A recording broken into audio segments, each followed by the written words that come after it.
একই স্টেডিয়াম, একই ম্যাচ, কিন্তু দুই ভাইয়ের চোখে ধরা পড়ল দুই বিপরীত পৃথিবী। একজন আনন্দে আত্মহারা, আরেকজন চোখের জল থামাতে পারছিল না। কি ঘটেছিল সেই মুহূর্তে? চলুন জেনে নেওয়া যাক। স্পেন ও ফ্রান্সের সেমিফাইনাল ছিল টান টান উত্তেজনায় ভরা। শুরু থেকে শেষ পর্যন্ত দুই দলই আক্রমণ পাল্টা আক্রমণে ম্যাচ জমিয়ে তোলে। তবে সুযোগগুলো কাজে লাগিয়ে শেষ পর্যন্ত 2-0 গোলে জয় তুলে নেয় স্পেন। সেই জয়ের সঙ্গে নিশ্চিত হয় ফাইনালের টিকিট।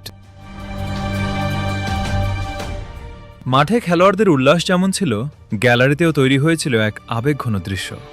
ক্যামেরা প্রথমে দেখায় লামিন ইয়ামালের ছোট ভাইকে। বড় ভাইয়ের সাফল্যে সে আনন্দে চিৎকার করছে, উল্লাসে ভাসছে। সেই হাসি যেন পুরো স্টেডিয়ামের আনন্দকে আরও বাড়িয়ে দেয়। কিন্তু কিছুক্ষণ পর ক্যামেরা ঘুরতেই দেখা যায় আরেকটি সম্পূর্ণ ভিন্ন ছবি। কিলিয়ান এমবাপ্পের ছোট ভাই চোখের জল ধরে রাখতে পারছিল না। ফ্রান্সের বিদায় মেনে নিতে না পেরে সে কান্নায় ভেঙে পড়ে। একই ম্যাচ, একই সময়, কিন্তু দুই পরিবারের দুই রকম অনুভূতি ফুটে ওঠে সবার সামনে। ফুটবল শুধু গোল আর ট্রফির গল্প নয়, এটি পরিবার, স্বপ্ন, আশা আর আবেগেরও গল্প। খেলোয়াড়দের প্রতিটি জয় বা পরাজয়ের সঙ্গে তাদের প্রিয় মানুষগুলোর অনুভূতিও জড়িয়ে থাকে।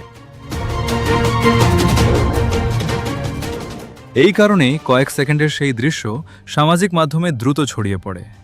হাজার হাজার মানুষ বলছেন এই মুহূর্তটাই হয়তো ম্যাচের সবচেয়ে মানবিক ছবি। এক ভাইয়ের মুখে ছিল বিজয়ের হাসি, অন্য ভাইয়ের চোখে ছিল পরাজয়ের অশ্রু। এটাই ফুটবল, কখনো আনন্দে ভাসায়, আবার কখনো চোখ ভিজিয়ে দেয়।